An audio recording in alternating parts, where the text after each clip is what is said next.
The Paul Leslie Interviews. It's a great pleasure to welcome our special guest, Mr. Brenton Wood. Thanks so much. Good evening, Paul. My first question, who is the real Brenton Wood? Alfred Smith. And tell us, what was life like growing up? Oh, well, growing up life in my life, it was like a happy life, more or less. I had a joyful life. Actually, I don't have any complaints. I know I left a lot of BS behind, but it takes that to grow up. And what kind of music did you hear around the house? You know, around my house, I heard the blues, but on my listenership on the radio station, I've always listened to top 40 radio. My thing about, just one type of music is kind of, I didn't like what they were talking about that much. So what I did is I focused on a station that played everybody. Does that continue today? Do you still listen to a lot of different things? Yes, I do. I listen to a lot of different types of music, and I listen to the stories, and I listen to what they're talking about, and I think it's relevant to my life, then I just take it up and just say, I just learned something today. Who were your favorite singers growing up? My favorite singers growing up was people like Sam Cooke, and Nat King Cole, Jesse Belva, Roy Hamilton, a lot of people that long been forgotten, but I haven't. Well, Sam Cooke is certainly not forgotten, not by a long stretch. He's still around, though. He didn't last long, but he's still around. What about favorite records of yours? Favorite records of You Send Me? I can say the Sam Cooke contribution to me was his diction, the way he pronounced his words. I could understand everything he said. If I don't understand a word in a song, I get frustrated.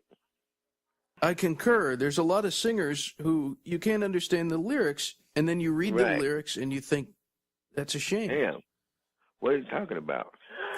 Right. One word can throw it off. Can you remember the first song that you wrote? The first song that I wrote, boy. Let's see, the first song, actually, a song called Too Fat. Too Fat? Yeah. What was that about? A fat lady. No, it was like a fun type song. Too fat, too fat. Well, I met this girl the other day. She was nice and round. She got in my backseat. Both my bumpers hit the ground. Too fat. Oh, the little cheerful song, the things, like amusing yourself when you write songs and you laugh. I wrote a song called Me and You, and I laughed all the way through that song. I said, wow, this is going to be funny, boy. If they catch on to this, it'll be the alma mater of all the lovers and want to be, catch a girlfriend.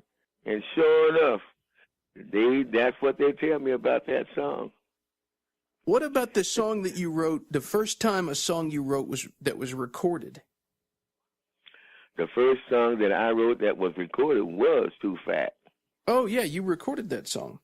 Yes, I did. Can you recall the first time you heard your voice coming through the radio? Yes, I can, and I can recall rolling up all the windows and just blasting it.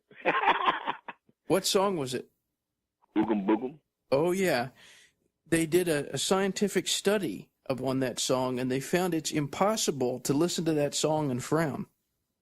It's true. That song it just brings out spirit. It's very spirited, and it just makes people feel good. What was the inspiration behind the Oogum Boogum song? The fads of the day. Bell bottoms, hip huggers, mini skirts, all that stuff was incorporated within that song when the fad change came about. In the 60s, when the mini skirts and the short hot pants and all those stuff, I incorporated with the song with the stuff that kids were doing, like wearing long shirts and sloppy shirts and stuff like that. All that stuff came from the fad generation change into the new look or whatever. Could you pick a song of yours that's your favorite? Well, I never really finished the song unless I liked it. I have a few songs that I haven't finished yet because I really didn't really like them that much, so I haven't finished them. I mean, I've let people use song tracks and stuff like that, songs that I haven't finished yet, so they can do rap to it and stuff like that, and put the hook in there. But basically, my favorite song, after the biggest sellers, it has to be the Oogum Boogum song and Gimme Little Sign. What inspired Gimme Little Sign? Breaking up, going back together, going into the changes, like how guys and girls argue and fight and they break up and they go back together and stuff like that. You get kind of frustrated at one point. So I would say, give me a little sign, girl. I got you. Your songs have been covered by a lot of different people. The late Alex Chilton, Danielle Brisbois, and Ricky Nelson.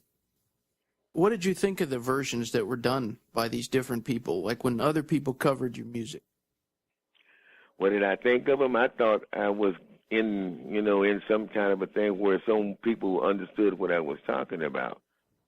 And aside from the song being a well-written and produced song, I just have that song is just like, it's part of your soul. Yeah. I remember seeing you on the Richard Duran show, and you said something I'd always wondered. For those who didn't see that, you told what Oogum Boogum meant. Oogum Boogum means is a substitute word for hocus pocus, abracadabra. These things that are ordinary and common with the people. I just use Oogum Boogum to say hocus pocus, or I'm casting my spell on you, or whatever, something like that. So I use that as a new word for abracadabra, or I'm casting my spell on you, like that. Other than music, what are your interests? My interest in other than music, I'm getting ready to say songwriting, but other than music, I like to fish. Oh yeah? Yeah, I love to fish. I love to try to trick the fish and bite my hook.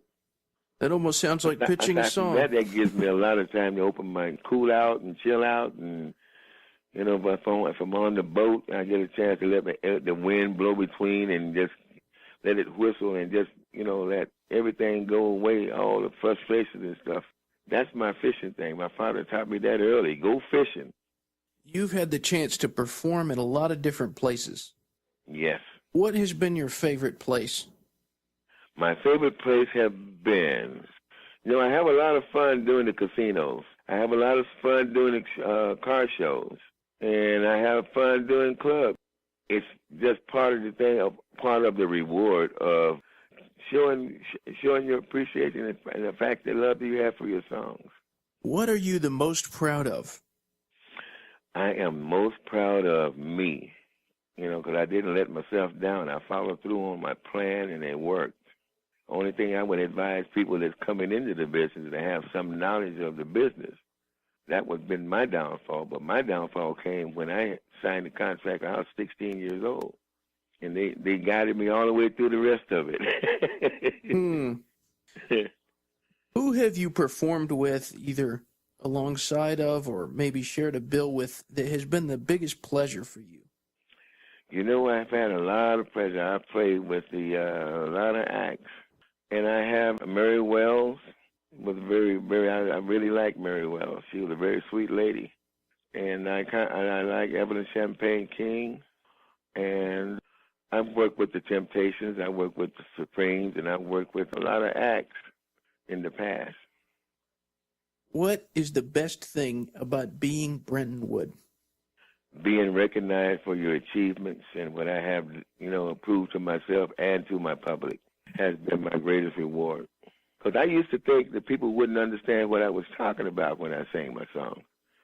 I wrote a few songs, well, a lot of songs, then I didn't know when to end them.